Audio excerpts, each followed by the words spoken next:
আওয়ামী লীগের যে পালায়া যাওয়ার যে অভ্যাস না, ওই 71-এই শুরু হয়েছে।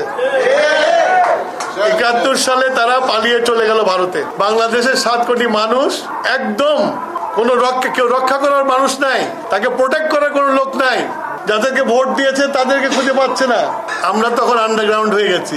একটা হাটের মধ্যে, বাজারের মধ্যে চায়ের দোকানে এক বৃদ্ধ মানুষ একটা ট্রানজিস্টার এনে বলল স্বাধীনতা ঘোষণা হয়ে গেছে।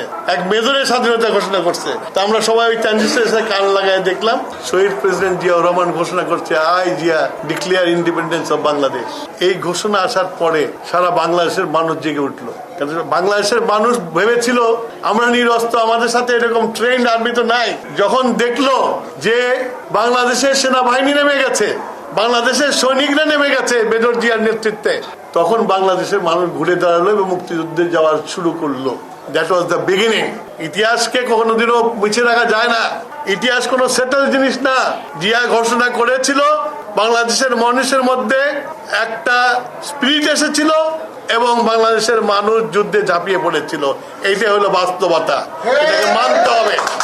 অন্ধকারের মধ্যে জিয়াউর রহমান আলো দেখিয়েছিল।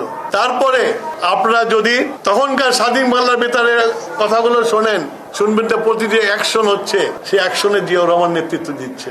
জিয়াউর রহমান এমনি মানুষের কাছে নন্দিত নেতা হন নাই। জিয়াউর রহমান এই 9 মাসে মানুষের মনের মধ্যে গেঁথে গেছিল যে এক জিয়া যুদ্ধে মাঠে ঘোষণায় সব জায়গায় আছে, যার ফলে জিয়াকে মানুষ চিনত।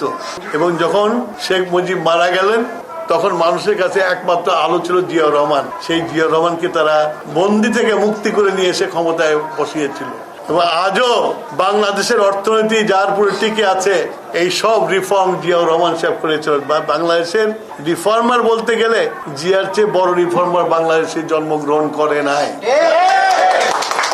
তার রিফর্ম করা গার্মেন্ট ইন্ডাস্ট্রি, তার রিফর্ম করা ম্যান পাওয়ার এক্সপোর্ট, তার রিফর্ম করা আজকে এই যে মহিলা বিষয়ক মন্ত্রণালয়। জিয়াউর রহমানই প্রথম বাংলাদেশে পুলিশে মহিলাদেরকে রিক্রুট করেছিলেন। জিয়াউর রহমানই মহিলাদের অধিকার, নারী অধিকার ব্যাপারে আজকে নারী দিবস, এই কথাটা বলা খুব জরুরি। জিয়াউর রহমানই নারী অধিকার প্রতিষ্ঠা করার জন্য নারীদের জন্য একটা আলাদা মন্ত্রণালয় করেছে, যেটাকে বলে ওমেন্স অ্যাফেয়ার মিনিস্ট্রি।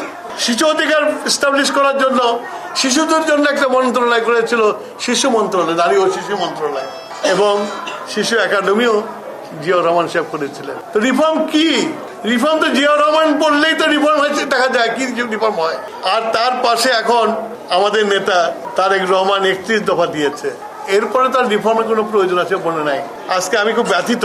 আমরা মুক্তিযুদ্ধ করেছি, আমাদের বাংলাদেশের, আমরা মুসলমান, কিন্তু বাংলাদেশের এই আবহমান কাল থেকে বাংলাদেশের মানুষ, আমাদের বাংলাদেশের মাটির যে সংস্কৃতি আছে, মুসলমান এবং বাংলাদেশের সংস্কৃতি মিলিয়ে হচ্ছে আমরা বাংলাদেশি। যার জন্য শহীদ প্রেসিডেন্ট জিয়াউর রহমান বাংলাদেশি জাতীয়তাবাদ দিয়ে বাংলাদেশের মানুষকে একটা পরিচয়